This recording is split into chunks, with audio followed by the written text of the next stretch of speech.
సిద్ధపాటు కలిగి భక్తి శ్రద్ధలతో మీరు దేవుని సన్నిధిలో కృతజ్ఞతలు చెల్లించాలని, అమూల్యమైన మాటలు మీ హృదయంలో చేర్చుకుని ఆయన భయభక్తులు కలిగి బ్రతకాలని దేవుని పేరట మీ అందరికీ కూడా మనవి చేస్తూ ఉన్నాను. సమయంలో మాస్టరు మొదటి 2 మాటలు మనకు అందిస్తారు.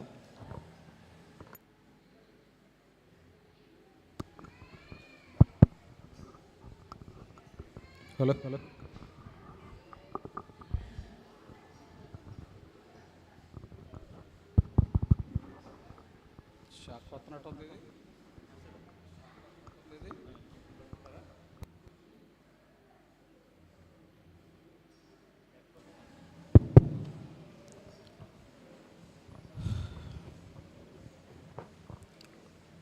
కూడి వచ్చిన మీ అందరికీ ప్రభు అయిన యేసుక్రీస్తు నామమున శుభ శుక్రవార శుభాకాంక్షలు తెలియజేస్తూ ఉన్నాను.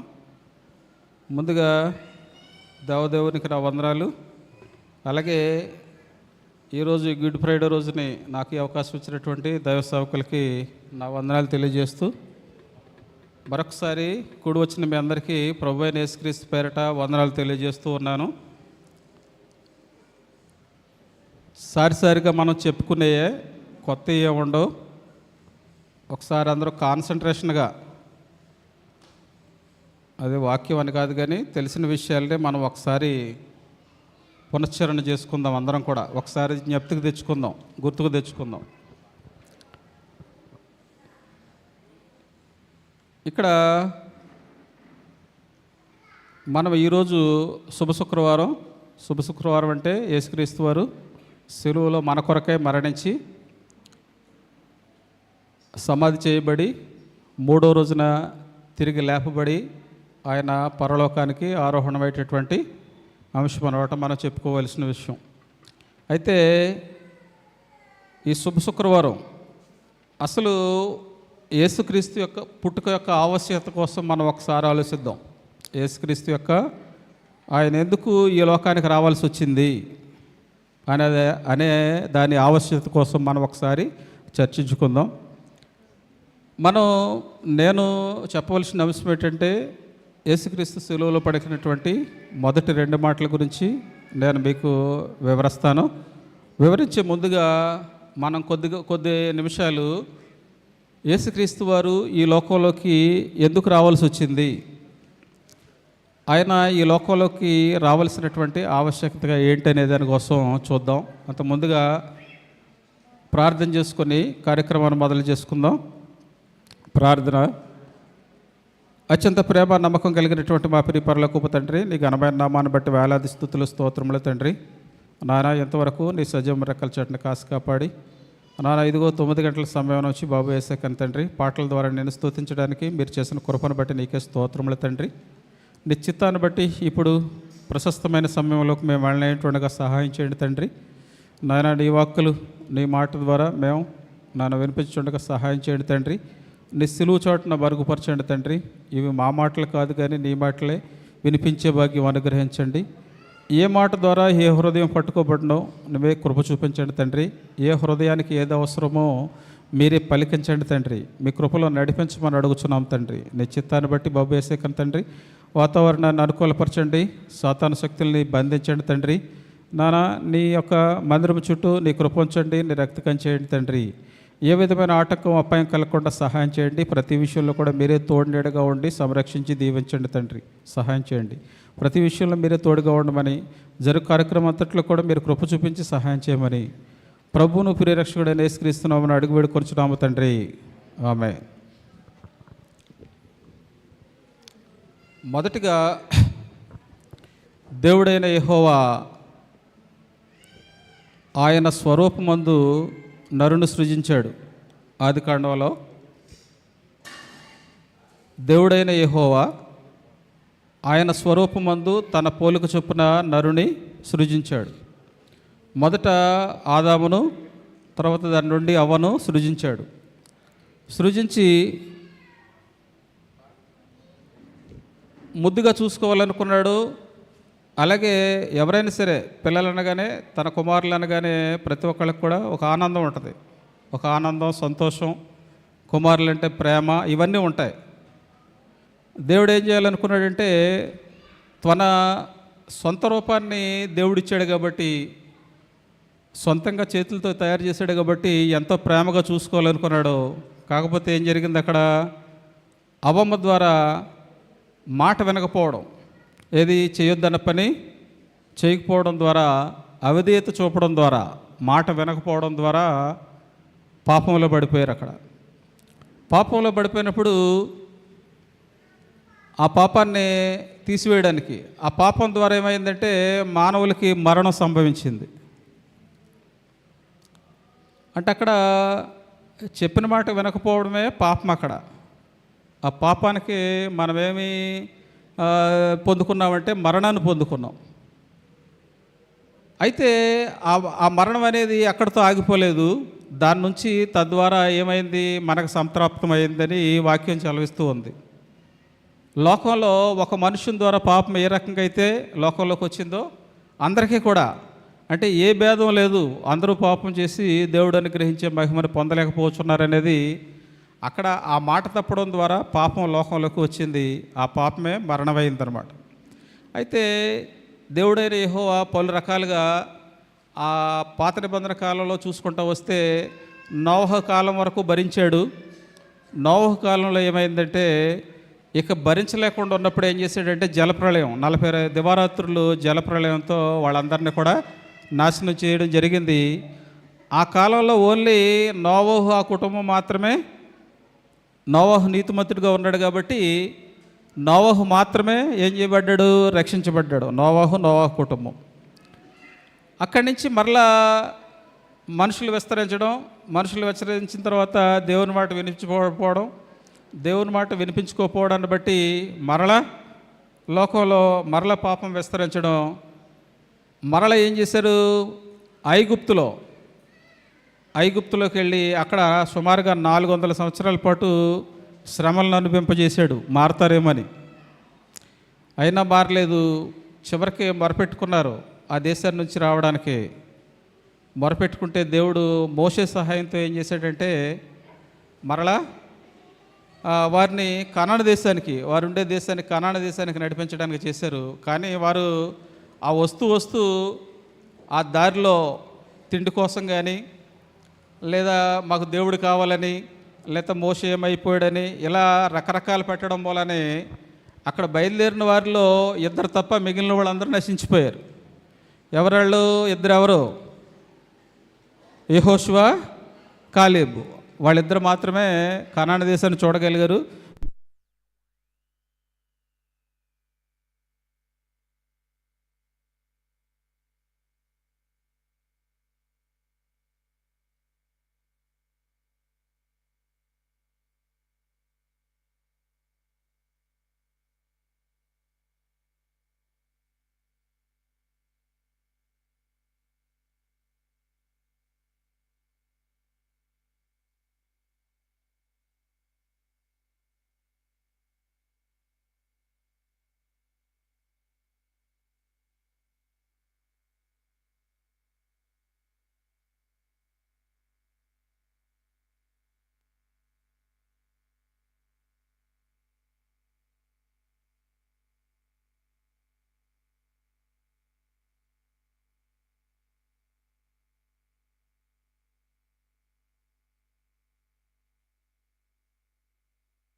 చొప్పున నడవాలి.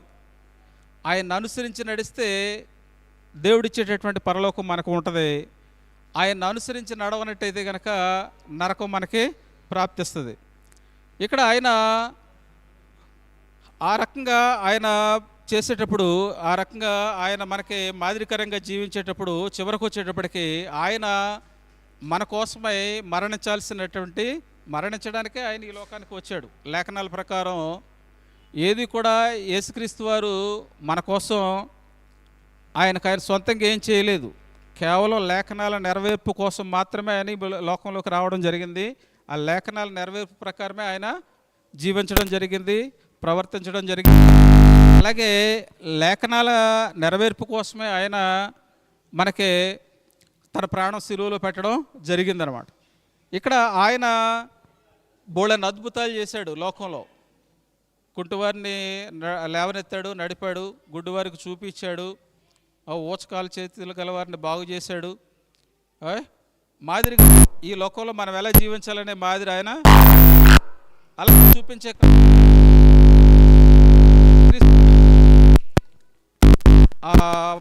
దానికి ముందు రోజు పస్కా అనే పులియని రొట్టెల పండుగ జరిగింది. యేసుక్రీస్తు వారు పస్కాని భుజించిన తర్వాత ఆయనకు ఒక వాడుకుండేది. ఆ వాడుక చొప్పున ఒలివల కొండకి ప్రార్థించడానికి వెళ్ళారు.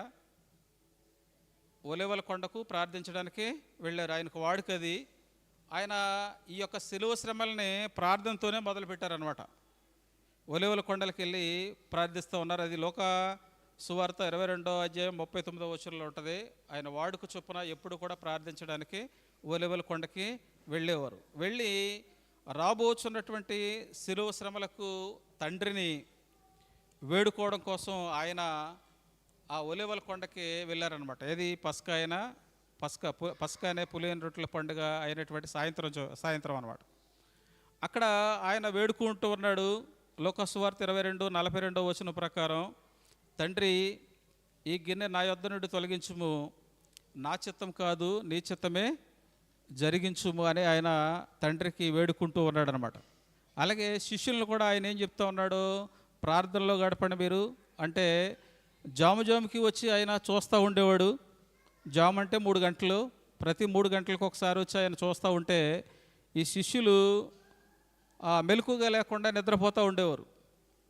వాళ్ళని గద్దించి ప్రార్థన చేయండి, మెలకుగా ఉండండి అని చెప్పి మరలా రాతివేద దూరం వెళ్ళి మరలా దేవుడైనటువంటి యెహోవాని ఆ శిలువ శ్రమలు భరించడానికి కావలసిన శక్తినిమ్మని, ఆ శిలువలో జయం పొందడానికి శక్తినిమ్మని ఆయన ప్రార్థిస్తూ ఉన్నాడు. అలా 3 జాములు ఆయన చేసినట్టుగా మనకి వాక్యంలో ఉంది. అక్కడ 3వ జాములో వచ్చి ఏమంటాడంటే ఆయన, ఇంకా సర్లే మీరు నిద్రపోండి, ఇక మనుష్య కుమారుడు అప్పగించబడేటటువంటి సమయం ఆసన్నమైందని చెప్పి ఆయన మరలా ప్రార్థించడానికి 3వ టైం వెళ్తారనమాట. వెళ్ళిన తర్వాత ఈలోపు జనులు, ఇస్కరియోతు యోధాతో పాటు జనులు గుమ్ముకూడి వచ్చి కత్తులతో గుదియలతో ఆయన పట్టుకుని ఆయన్ని ఈడ్చుకొని పోయి, వారాయనను ఆ రాత్రి కాల సమయంలో ఈడ్చుకొని పోయి ప్రధాన యాజకుని ఇంటి వద్దకు తీసుకుని పోయి ఫస్ట్ అనమాట. ఇది ఆయన పట్టుకోగానే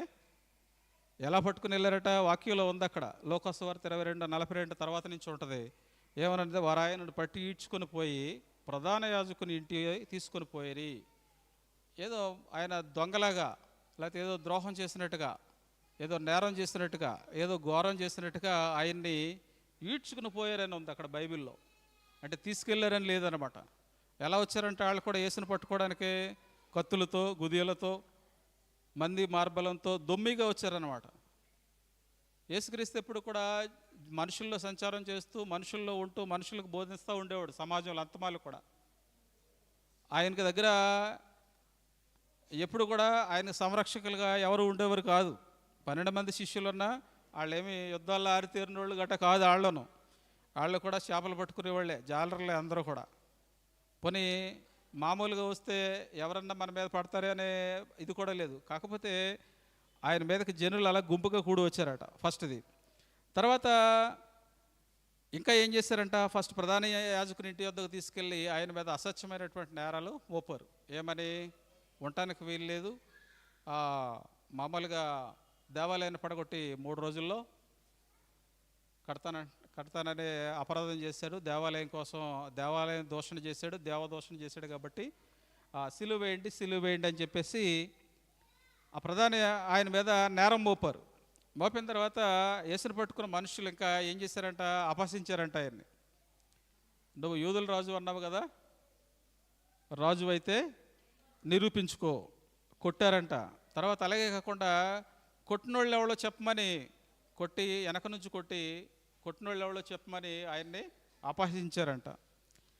నెక్స్ట్ ఇంకా ఆయనకు విరోధంగా దూషణ వాక్యాలు పలికారు, అవన్నీ చేశారు. చేసిన తర్వాత అప్పటికే రాత్రి నుంచి తెల్లవారి వరకు ఈ పనులనా అని చేశారనమాట. ఏమని, ప్రధాన యాజకుని వద్దకు ఈడ్చుకుపోయారు, ఆ మనుషులు అపహరించారు, కొట్టారు, తిట్టారు, విరోధంగా దూషణ వాక్యాలు పలికారు. ఉదయం అయ్యేసరికి ప్రజల పెద్దలు, ప్రధాన యాజకులు అందరూ సభ కూడి ఆయన అక్కడ తీసుకొచ్చి ఆయన మీద తీర్పు చెప్పడానికి వారందరూ ఉదయాన్నే కూడుకున్నారనమాట, హాజరయ్యి వాళ్ళంతా ఏకగ్రీవంగా ఏం తీర్మానించారంటే, మరణించడానికి అర్హుడు, మరణించాలి ఖచ్చితంగా అని అప్పుడున్నటువంటి అధికారి పిలాతు యొద్దకు అతన్ని తీసుకెళ్లారు. ఆ పిలాతు విచారించిన తర్వాత ఆయన ఏం చేశాడు, యేసుక్రీస్తు జన్మించినది కానీ లేకపోతే తిరిగిన ప్రదేశం అంతా కూడా హేరోదు రాజుకు సంబంధించిన ప్రదేశం కాబట్టి ఒకవేళ నేను తీర్పు తీరిస్తే కనుక హేరోదు రాజు ఏమైనా నాకు ఇబ్బంది పెట్టవచ్చు అనే ఉద్దేశంతో మరలా హేరోదు దగ్గరికి పిలాతు మరలా యేసుని పంపించారనమాట. హేరోదు వద్దకు పంపించినప్పుడు హేరోదు ఏం చేశాడంటే, ఇప్పుడు ఆయన దగ్గర ఏ రకమైనటువంటి తప్పు లేనప్పుడు ఎవరైనా ఆయనకి శిక్ష విధింపలేరు. తప్పు ఉంటే కదా, తప్పు చేస్తే కదా శిక్ష విధించడానికి, నేరం చేస్తే కదా తప్పు విధించడానికి, ఆయన ఏదైనా పాపం చేస్తే కదా తప్పు విధించడానికి. ఏ రాజుకు కూడా తప్పు విధించడానికి తగినటువంటి ఆధారాలు ఏమీ కూడా లేవు ఆయన దగ్గర. తప్పు చేశాడు అనే ఆధారాలు ఏమీ కూడా వాళ్ళకి దొరకలేదు. అప్పుడు హేరోదు ఏం చేశాడంటే, ఆయన్ని తృణీకరించి అపహసించి అంటే హేళన చేసి, నువ్వు రాజువా, నువ్వు యూదుల రాజువా అని అపహసించి హేళన చేసి ఆయనకి ప్రశస్తమైనటువంటి వస్త్రాలు తొడిగి మరలా పిలాతు దగ్గరికి పంపించాడట. ఈయన ఏ దోషం కనపడతలేదు కాబట్టి హేరోదు ఏం చేశాడంటే, మరలా పిలాతు దగ్గరికి రిటర్న్ బ్యాక్, మరలా మీరే ఏం చేసుకుంటే చేసుకోండి అని పిలాతు దగ్గరికి పంపించాడు అనమాట. పిలాతు 3 సార్లు ప్రకటన చేస్తాడు, ప్రజలకు అందరికీ కూడా 3 సార్లు ప్రకటన చేస్తాడు. ఏమని, ఇతని యందు ఏ దోషం నాకు కనపడలేదు, యూదుల రాజుగా అనుకున్నటువంటి యేసుక్రీస్తుని నేను విడుదల చేస్తాను అని 3 సార్లు ఆయన ప్రకటన చేశాడు. అయితే ఈలోపు పిలాతు భార్య ఆ నీతిమంతుని జోలికి పోవద్దు అనే వర్తమానం ఆవిడ పంపుద్ది అనమాట పిలాతుకి. పంపినప్పుడు ప్రజలందరూ ఎదుట పిలాతు ఏం చేస్తాడంటే, ఆయన చేతులు కడుక్కొని, ఈ పాపం మా మీద కానీ మా కుటుంబం మీద కానీ మా పిల్లల మీద కానీ ఉండదు, ఈ పాపంలో నాకు పాలు పంపులు లేవని ఆయన చేరు కడుక్కుంటే, అప్పుడు ప్రజలందరూ కూడా అక్కడ ఉన్నటువంటి యేసును అప్పగించినటువంటి ప్రజలందరూ కూడా ఆ పాపం మా మీద మా పిల్లల మీద ఉంటుందని చెప్పేసి యేసును సిలువ చేయండి అని మరి బిగ్గరగా ఆయన్ని కేకలేశారనమాట. వాళ్ళు అప్పుడు అల్లరిలో కర్త అయినటువంటి బరబ్బని విడుదల చేయమన్నారు, దొంగని. యేసుక్రీస్తుని సిలువ వేసి బరబ్బను విడుదల చేయమని చెప్పారు. అప్పుడు చేతులు కడుక్కొని, ఈ మరణంలో పాలు పంపులు లేదని చెప్పేసి ఆయన పిలాతు ఏం చేస్తాడంటే, కొరడాలతో కొట్టించి ఆయన్ని సిలువ వేయడానికి అప్పగించాడు. సిలువ వేయడానికి అప్పగించినప్పుడు సుమారుగా ఉదయం 9 గంటలకి మొదలవుద్ది ఇది సిలువ కార్యక్రమం. సిలువ వేయడం 9 గంటలకే, 3 గంటలకే ముగుస్తుంది. ఇక్కడ సిలువలో ఆయన యేసుక్రీస్తు వారు చివరిగా పలికినటువంటి మాటలనే మనం సిలువలో పలికినటువంటి 7 మాటల కింద చెప్పుకుంటాం. 7 మాటలు పలికారు ఆయన. ఇవి చివరిలో చెప్పేటటువంటివి. ఎవరైనా సరే లోకంలో కూడా మనం ఎవరైనా చనిపోయేటప్పుడు అంటూ ఉంటారు, చివరి మాటకి చెప్పలేకపోతేనేమో చివరి మాట నోసుకోలేదు, అసలుకి నోరు తెరవలేదు, చెప్పలేదని అంటుంటారు. చివరి మాట ఏదైనా చెప్తే కనుక కొంతమంది అయితే తప్పనిసరిగా 99% మంది ఆ చివరి ఏదైతే చనిపోయిన వాళ్ళు చెప్పారో ఆ మాటను నెరవేరుస్తూ చూస్తూ ఉంటారు. ఎక్కువ శాతం మంది ఆ మాటను నెరవేరుస్తాకి చూస్తూ ఉంటారన్నమాట. ఇక్కడ సిలువలో యేసుక్రీస్తు వారు పలికినటువంటి 7 మాటలు ఎంతో ప్రాముఖ్యాన్ని సంతరించుకున్నాయి. ఆ 7 మాటలు ఎలా ఉంటాయంటే 7 అనేది పరిపూర్ణతకి, 7 అనే అంకె బైబిల్లో పరిపూర్ణం అనేదానికి, పరిపూర్ణ అనేదానికి చిహ్నం. అంటే ఆయన 7 మాటలే పలకాల్సిందే ఉంది, 6 పలకొచ్చు కదా, లేదా 8 పలకొచ్చు కదా అని కొంతమంది వాదన. అయితే ఏదైనప్పటికీ దేవుడు ఏది చేసినా అకౌంటబిలిటీ అంటే ఖచ్చితత్వం అనమాట. ఖచ్చితంగా ఏదైతే ఉండాలో ఆ ఖచ్చితంగా చేసే దేవుడు కాబట్టి 7 అంటే పరిపూర్ణం కాబట్టి చూడండి, మనకు వారానికి 7 రోజులు, 8 రోజు పెట్టొచ్చుగా దేవుడు, 7 రోజులు అది పరిపూర్ణం. అలాగే పాత నిబంధన గ్రంథంలో 7 సంవత్సరాలు అయిన తర్వాత 7వ సంవత్సరం, 6 సంవత్సరాలు అయిన తర్వాత 7వ సంవత్సరం సునాద సంవత్సరం అని, ఆ సంవత్సరం పంట వేయకూడదు, ఆ పంటదే పాత నిబంధన కాలంలో ఉంటాయి 7 అనే అంకె మీద. తర్వాత అలాగే పాప క్షమాపణ నిమిత్తమై గొర్రెపిల్లని అర్పించినప్పుడు దాని మీద 7 సార్లు రక్తాన్ని ప్రోక్షించడం, ఇలాంటివన్నీ కూడా 7 అనేది పరిపూర్ణతకు చిహ్నంగా ఉందన్నమాట. ఈ పరిపూర్ణతకు 7 మాటలు అనేవి పరిపూర్ణతకు చిహ్నం 7 అనేది. ఈ మాటలు, ఈ 7 మాటలు కూడా ఒకే ఒక ప్రవక్త లేదా ఒకే ఒక రచయిత ఒక దాంట్లో లైన్గా రాసినవి కాదు. మనకు 4 సువార్తలు ఉన్నాయి. 4 సువార్తల నుంచి నలుగురు కూడా ఆయా సందర్భాల్లో రాశారు తప్ప ఒకే సువార్తలో లైన్గా లేవి 4 మాటలు కూడా. 4 సువార్తల్లో నుంచి నలుగురు నుంచి సేకరించబడ్డాయి ఇవి. ఏ సువార్తలు కూడా లైన్గా లేవు. ఇక్కడ ఈ 7 మాటలు అనేవి 6 గంటల హింసతో కూడిన మాటలు అన్నమాట. ఇవి 9 గంటల నుంచి మధ్యాహ్నం 3 గంటల వరకు ఏవైతే ఆయన హింసపడ్డాడో ఆ హింసకి సంబంధించినటువంటి మాటలు అన్నమాట. 6 గంటల హింసతో కూడిన మాటలు ఇవి. నెక్స్ట్ ఈ 7 మాటలు అవమానం నుండి విజయంగా మారినటువంటి మాటలు అన్నమాట. అవమానం నుండి యేసుక్రీస్తుని అవమానపరిచారు, హేళన చేశారు, కొట్టారు, ఉమ్మి వేశారు, ఇవన్నీ శ్రమల పాలు చేశారు. ఈ 7 మాటలు దేనికి గుర్తంటే మనం అవమానం నుండి విజయంగా మారిన మాటలుగా మనం గుర్తుపెట్టుకోవాలి. 7 మాటలు యేసుక్రీస్తుని అవమానించినారు, కానీ ఆయన మనకే విజయాన్ని ఇచ్చాడు అనమాట. సిలువలో విజయాన్ని ఇచ్చాడు. ఆ రకంగా 7 మాటలను మనం తీసుకోవాలన్నమాట. ఈ 7 మాటలు ఆయన, అంతేకాకుండా ఈ 7 కూడా ఆయన సిలువలో పొందినటువంటివి. ఫస్ట్ది ఒకటోది ఒక ముళ్ళ కిరీటం, ఒక ముళ్ళ కిరీటం, 2 కొరడాలతో కొట్టారంట. 2 కొరడాలతో 3 మేకులతో ఆయన సిలువకు కొట్టబడ్డాడు. ఒక్కొక్క మేకు 12 అంగుళాలు పొడుగుందంట. తర్వాత 4 వస్త్రాలు. 4 వస్త్రాలు అంటే చూడండి, ఒకసారి చూద్దాం. యోహాను సువార్త 19వ అధ్యాయం 23వ వచనం ఒకసారి చూద్దాం. చూడండి, యోహాను సువార్త 19వ అధ్యాయం 23వ వచనం చూద్దాం. చూడండి, యోహాను సువార్త 19 చదవండి తాతగారు.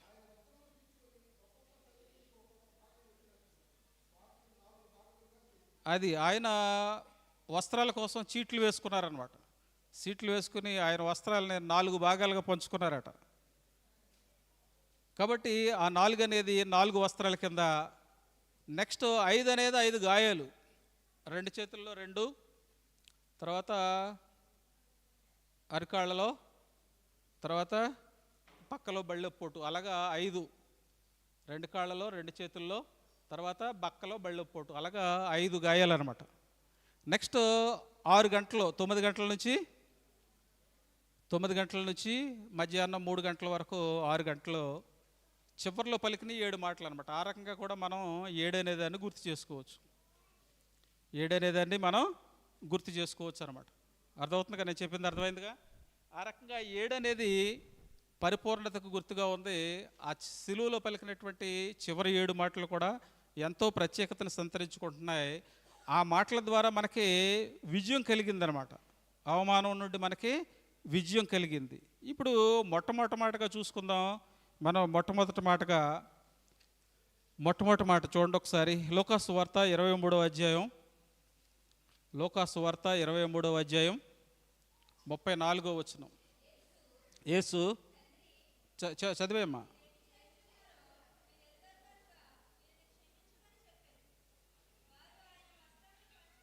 చాలమ్మా. ఇక్కడ మొదటి మాటగా ఆయన చెప్పింది ఏంటంటే, లోకాసు వార్త 23వ అధ్యాయం 34వ వచనం ప్రకారం, తండ్రి యేసు, తండ్రి వీరేం చేయుచున్నారు వీరెరుగరు గనక వీరిని క్షమించుము అనే మొదటి మాటని ఆయన సిలువలో మాట్లాడాడు. అయితే ఈ మాట ఎవరి కోసం మాట్లాడడం జరిగింది? ఈ మాట ఎవరి కోసం మాట్లాడడం జరిగింది? తండ్రి వీరేం చేయుచున్నారు వీరెరుగరు గనక వీరిని క్షమించమని ఎవరి కోసం మాట్లాడడం జరిగింది?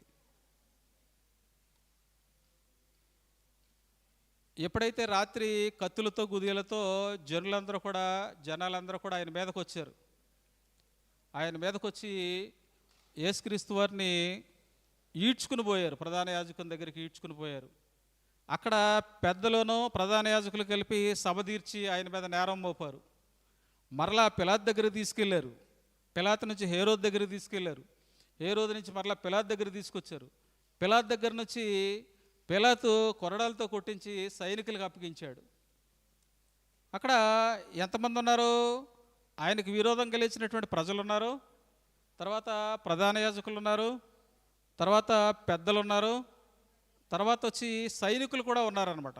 వీళ్ళందరూ కలిపి ఆయన్ని ఆ సిలువనెత్తుకొని ఆ రూట్ అంట సిలువనెత్తుకొని సాగుతూ ఉంటే కొట్టడం, దూషించడం, పిడిగుద్దులు గొద్దడం, ముఖం మీద ఉమ్మి వేయడం, తర్వాత ప్రవచించమని, ఏది ఎవరు గుద్దారో వెనక నుంచి గుద్ది లేకపోతే వెనక నుంచి తన్ని, ఎవరు గుద్దారు ఎవరు తన్నారో ప్రవచించమని ఆయన అపహాస్యం చేయడం, గేలి చేయడం, హేళన చేయడం, ఇలాంటివి చేసిన వాళ్ళందరి కోసం ఆయన అక్కడ ఉన్నటువంటి సైనికులు కూడా వాళ్ళు మళ్ళీ కిరీటం పెట్టి కొరడాలతో కొట్టి వస్త్రాలు తీసేసుకుని సిలువ కొట్టి సిలువ వేసి దాహం అంటే చేదు చిరకనిచ్చి, తర్వాత ఇంకా బతుకున్నాడా లేదని చూసి పక్కలో బళ్ళో పోటుతో ఆయన చనిపోవడానికి కారణమైనటువంటి శిష్యులందరినీ కూడా చూసి ఆయన ఏమని చెప్తున్నాడంటే, తండ్రి వీరేం చేయుచున్నారో వీరిని క్షమించుము అంటే అక్కడ ఉన్నటువంటి వాళ్ళందరినీ క్షమించమని వేడుకుంటున్నాడు.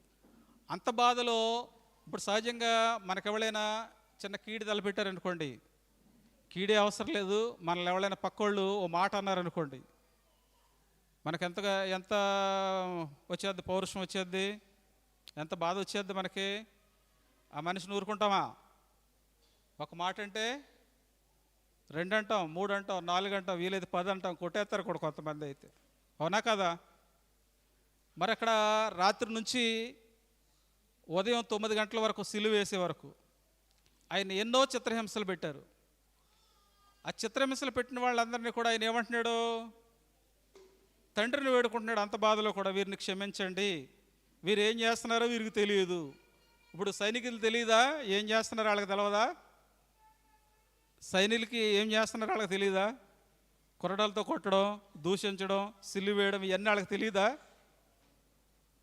ప్రజలు ఆయన్ని విరోధంగా, దేవునికి విరోధంగా యేసుక్రీస్తుని అప్పగించడం వాళ్ళకి తెలియదా? తెలుసు. కానీ ఎందుకు అప్పగించారు వాళ్ళు? ఎందుకు అక్కడ సిలువ వేయబడిందంటే లేఖనాలు నెరవేర్పది, మనకి వేరే విషయం అది. కాబట్టి అంత చేస్తున్నప్పటికీ ఆయన అంత బాధలో కూడా ఆయన ఏం చేశాడంటే, వీరందరినీ క్షమించండి అని తండ్రిని వేడుకుంటున్నాడు అనమాట. కాబట్టి మనం ఆ మొదటి మాట నుండి తీసుకోవాల్సింది ఏంటంటే, క్షమించడం అనే గుణాన్ని మనం నేర్చుకోవాలి. ఆయన నుంచి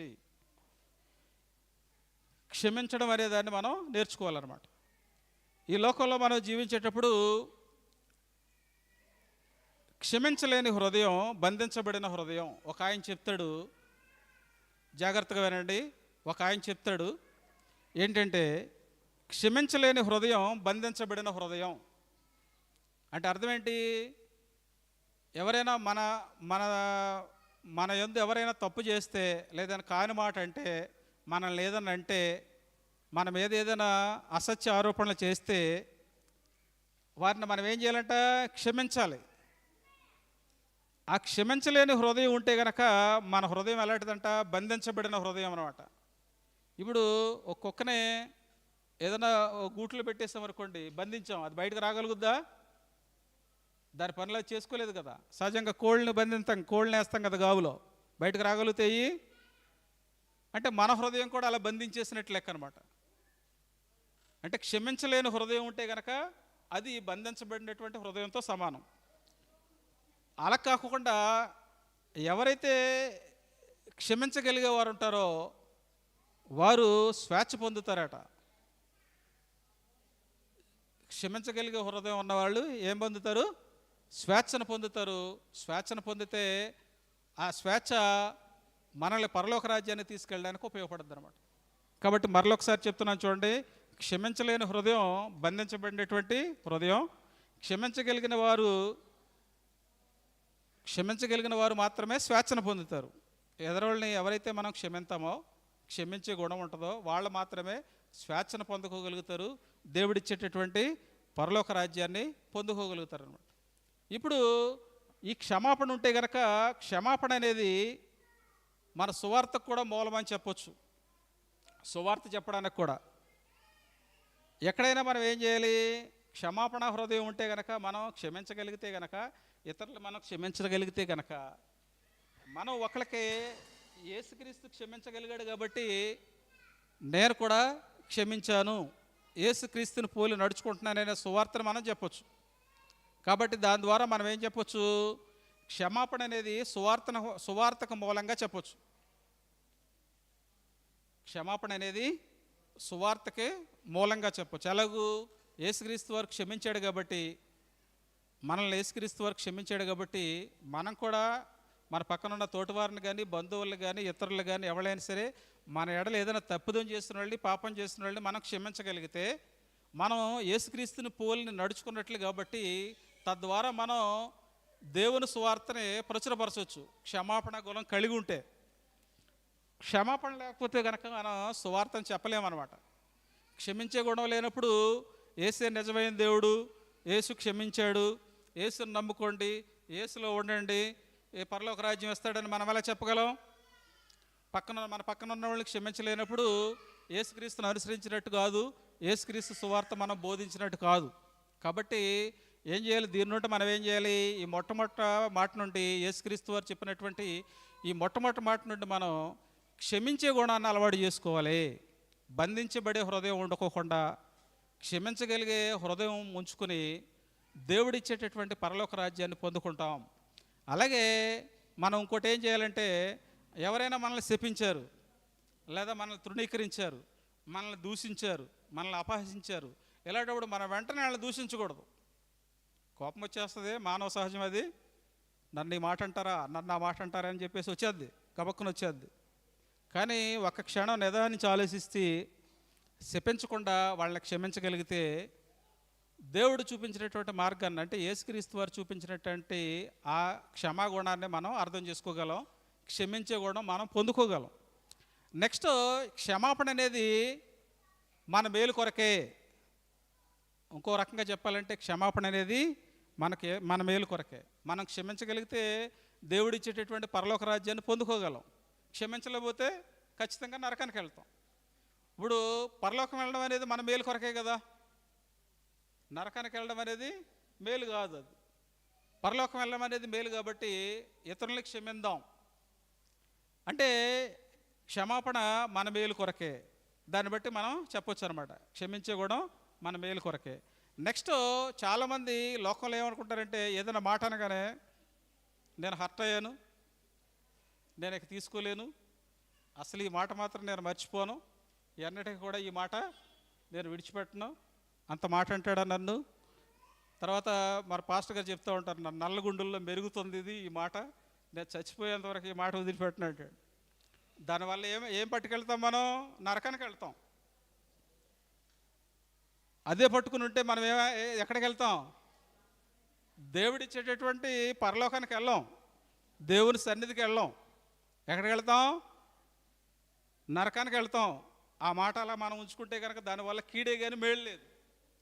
దేనివల్ల మేలుంది? క్షమాపణ వల్ల మేలుంది.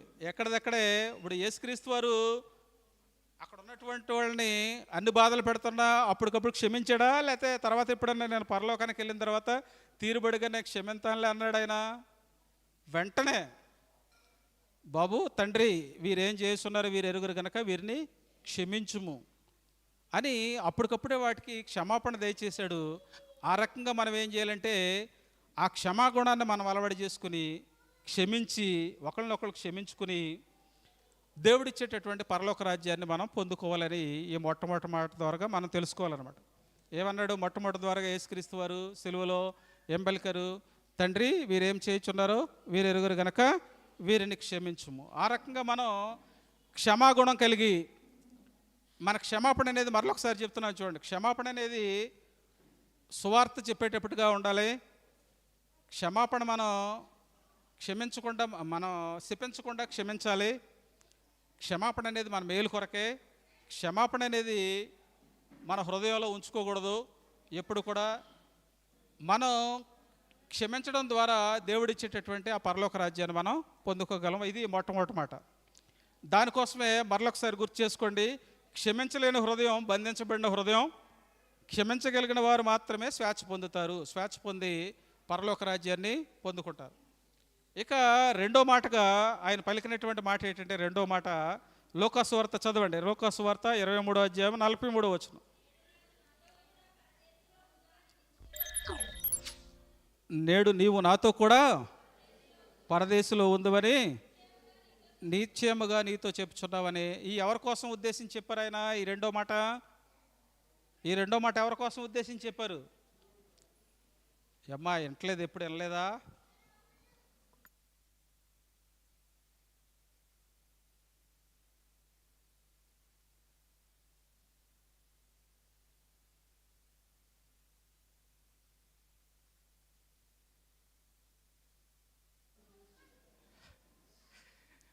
మొట్టమొదటి మాట ఆ ప్రజలతోనూ ఆ సైనికులతోనూ చెప్తే వాళ్ళ కోసం చెప్పారు. అక్కడ ఉన్న జనాల కోసం, అందరి కోసం క్షమించండి అని. దాని నుంచి మనం క్షమాపణ తీసుకోవాలి. మనం క్షమించే గుణం కలిగి ఉండాలి. రెండోది ఇక్కడ నేడే నీవు నాతో కూడా పరదేశంలో ఉందని దొంగతో చెప్తున్నాడు ఆయన. దొంగతో చెప్తున్నాడు ఆయన. నిశ్చయముగా నేడు నీవు నాతో కూడా పరదేశంలో ఉందని దొంగతో చెప్తున్నాడు. అక్కడ 3 సువార్తల్లో రాయబడింది. మార్కు సువార్త 15:27, మత్తయి సువార్త 27:38, లూకా 23:39-43. 20 చూడమ్మా. లూకా సువార్త 23వ అధ్యాయం 39వ వచనం కానీ చదవండి ఒకసారి. చెప్తా.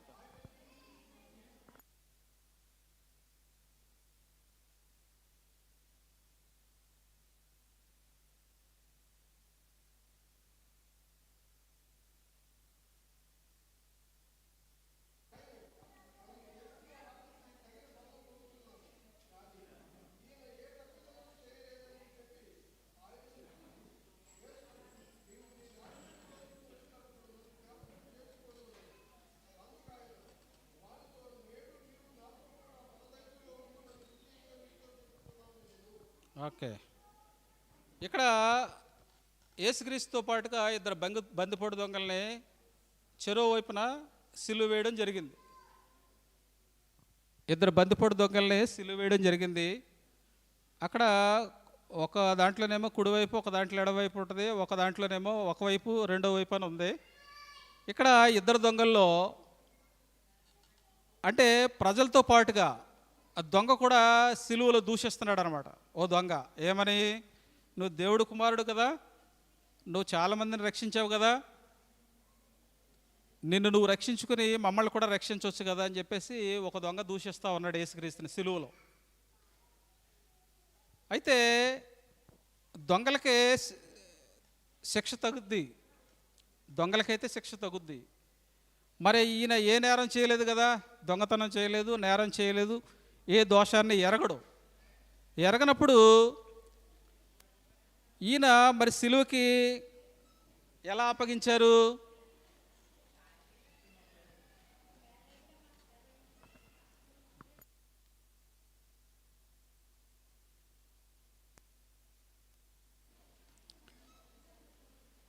ఇక్కడ మొదటి దొంగ అంటున్నాడు అనమాట. ఏమని? ఒక దొంగ, నువ్వు దేవుడు కదా, నువ్వు చాలామందిని రక్షించావు, కుంటి వరకు కాళ్ళు ఇచ్చావు, గుడ్డి వరకు చూపించావు, ఇవన్నీ చేసావు కాబట్టి నిన్ను నువ్వు రక్షించుకొని మమ్మల్ని కూడా రక్షించవచ్చు కదా అని చెప్పి ఆయన కూడా దూషిస్తున్నాడు, దొంగ కూడా. అయితే మరొక దొంగ ఏం చెప్తున్నాడంటే, నీవు కూడా ఆ శిక్షా విధిలో ఉన్నావు కదా, అంటే నువ్వు కూడా సిలువ వేయబడుతున్నావు కదా, నువ్వు కూడా సిలువలో చనిపోతున్నావు కదా, నీకు ఇంకా బుద్ధి రాలేదా?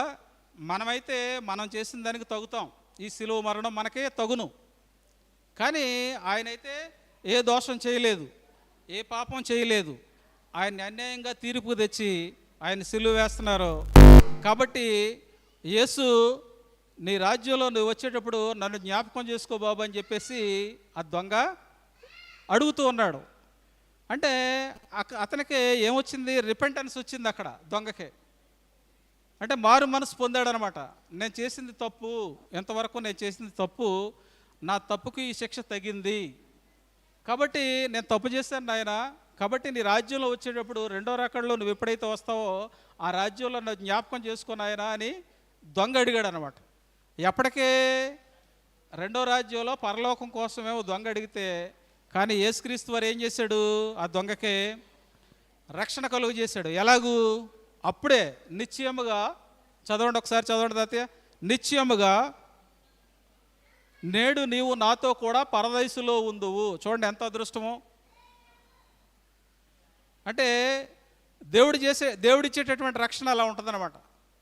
యేసుక్రీస్తు వారు ఇచ్చేటటువంటి రక్షణ అలా ఉంటుంది మనకి. ఎలా ఉంటుంది? నేడు నీవు నాతో కూడా పరదైసులో ఉందువు. అంటే ఇప్పుడే అతనికి దొంగకి రిపెంటెన్స్ వచ్చింది, పశ్చాత్తాపడ్డాడు, అడిగాడు, బాబు నీకైతే ఈ శిక్ష తగదు, మేము చేసినాటికి ఈ శిక్ష తగుద్ది, కానీ నీవు నన్ను జ్ఞాపకం చేసుకున్నాయనని ఎప్పుడైతే పశ్చాత్తాపడ్డాడో వెంటనే యేసుక్రీస్తు వారు ఏం చేశారంటే, నేడు నీవు నాతో కూడా పరదేశంలో ఉందు అని చెప్పేసి. అంటే ఎంతటి భాగ్యం చూడండి, ఎంతటి రక్షణ చూడండి, ఎంతటి రక్షణ. వెంటనే నిశ్చయముగా, అంటే నువ్వు పరదేశంలో ఉంటావు అని చెప్పలేదు ఆయన. నిశ్చయముగా అంటే ఖచ్చితంగా ఇప్పుడే నీవు నాతో పాటుగా పరదేశంలో, ఏదైతే పరలోకం ఉందో నీవు నాతో ఉంటావు అనేదాన్ని రక్షణని దయచేశాడు అనమాట. అది ఎంత గొప్ప భాగ్యం అది. ఈ లోకంలో జీవిస్తున్నట్టు మనం ఏం చేస్తామంటే రక్షణని కాలయాపన చేసేస్తున్నాం, దేవుడిచ్చేటటువంటి రక్షణని. ఎందుకంటే మన సొంత పనులు పెట్టేసుకుని, మన సొంత కార్యాలు చేస్తూ, దేవుల్లో నడవకుండా, దేవుల్లో జీవించకుండా, దేవుని పని చేయకుండా, దేవుని మాట వినుకోకుండా, విన్నట్టు అలా కాలయాపన చేసి మన రక్షణని వృధా చేసేసుకుంటున్నాం అన్నమాట. దేవుడిచ్చేటటువంటి రక్షణని వృధా చేసేసుకుంటున్నాం మనం. అక్కడ మనం ఖచ్చితంగా చేసుకోవాల్సింది ఏంటంటే నిశ్చయముగా, అంటే ఖచ్చితంగా, ఇంకా దాంట్లో తిరుగులేదు. అంటే పరలోకంలో ఒకవేళ మనం పరదేశంలోకి కానీ వెళితే కనుక, మనలో ఎవరైనా లేకపోతే అందరం పరదేశంలో కనుక వెళ్తే కనుక మనం ఆ దొంగను కూడా అక్కడ చూస్తాం అన్నమాట. యేసుక్రీస్తు వారితో పాటు ఆ దొంగను కూడా చూస్తాం మనం.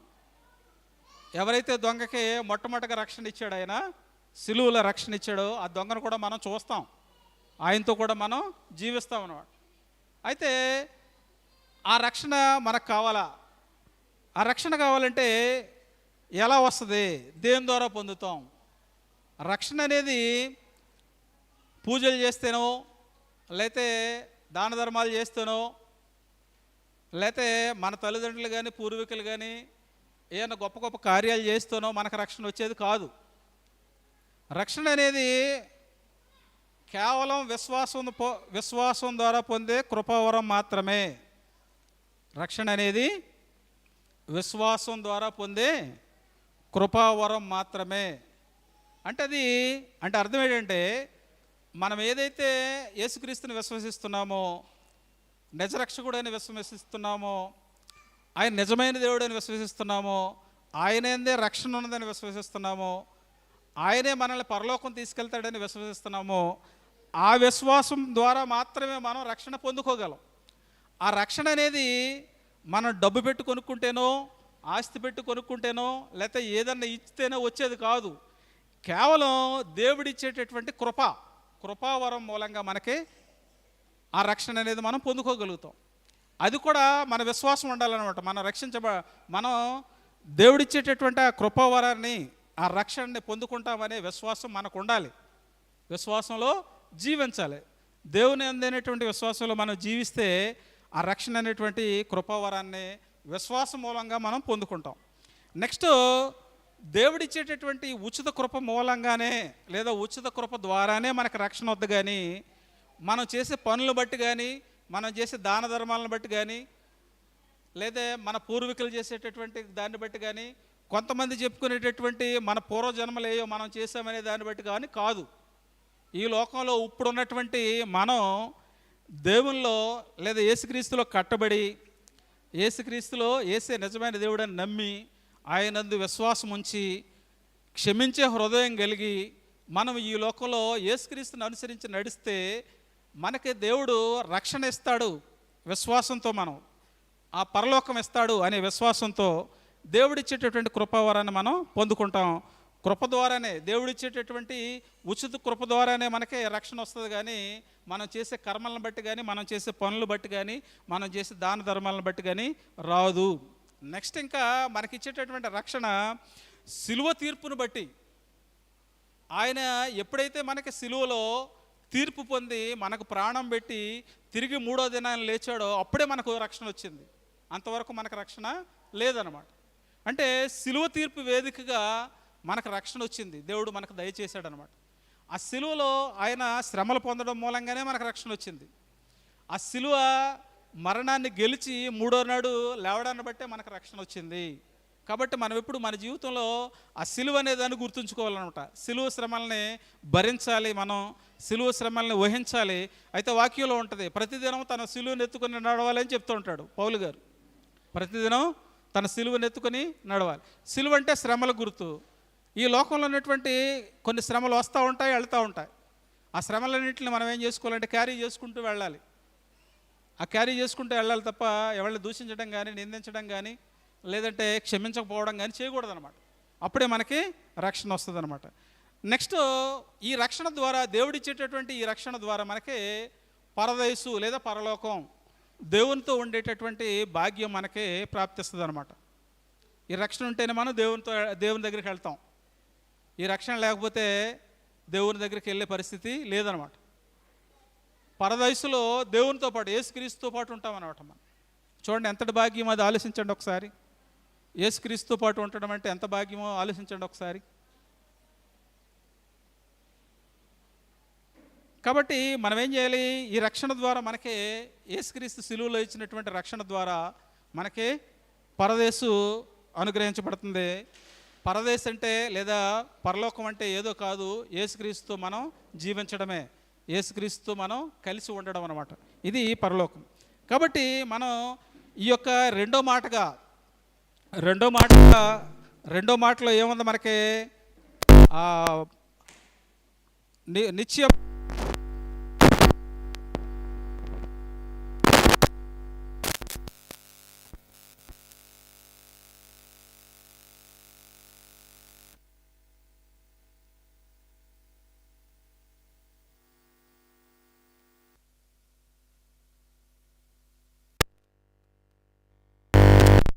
నీ విశ్వాసమే నిర్ణయిస్తుంది. నీ గతం ఎప్పుడు నీ జీవితాన్ని నిర్ణయించదు, కానీ నీ విశ్వాసం మాత్రమే నీ రక్షణను నిర్ణయిస్తుంది. కాబట్టి రక్షణ పొందడానికి యేసుక్రీస్తు వారు సిలువలో పడినటువంటి శ్రమలను ప్రతిదినం మనం జ్ఞాపకం చేసుకుంటూ సిలువను మోసుకుని రోజు మనం యేసుక్రీస్తుతో నడిచినట్లయితే కనుక దేవుడు మనకి ఆ రక్షణ ఇస్తాడు. కాబట్టి విన్నటువంటి మీరు ఏం చేయాలి? మొట్టమొదటిగా మనం క్షమించే గుణాన్ని కలిగి ఉండాలి. యేసుక్రీస్తు వారు సిలువలో ఆ సైనికుల్ని, ప్రజలందరినీ క్షమించాడు. కాబట్టి క్షమించే గుణం కలిగి ఆ దేవుడిచ్చేటటువంటి పరలోక రాజ్యాన్ని పొందుకోండి. అలాగే రెండో మాటగా మనం ఆ సిలువ శ్రమల ద్వారా మనకు రక్షణ, సిలువ శ్రమల ద్వారా రక్షణ పొందుకొని మనం ఆ దేవుడిచ్చేటటువంటి పరలోక రాజ్యాన్ని, యేసుక్రీస్తుతో పాటు పరలోకంలో జీవించే కృపను దేవుడు అనుగ్రహిస్తాడు. కాబట్టి ఆ రకంగా జీవించాలని కోరుతూ నాకు ఇచ్చినటువంటి ఈ అవకాశాన్ని బట్టి మరొకసారి దైవజనులకు, దేవునికి నా వందనాలు తెలియజేస్తూ ఈ నా మాటలు ముగిస్తున్నాను. దేవుడి ఈ వాక్యాన్ని దీవించునుగాక. ఆమేన్. మంచిదండి. మరి చక్కని మాటలు చెప్పినటువంటి మాస్టర్కి మనందరి తరపున ప్రత్యేక వందనాలు తెలియజేస్తూ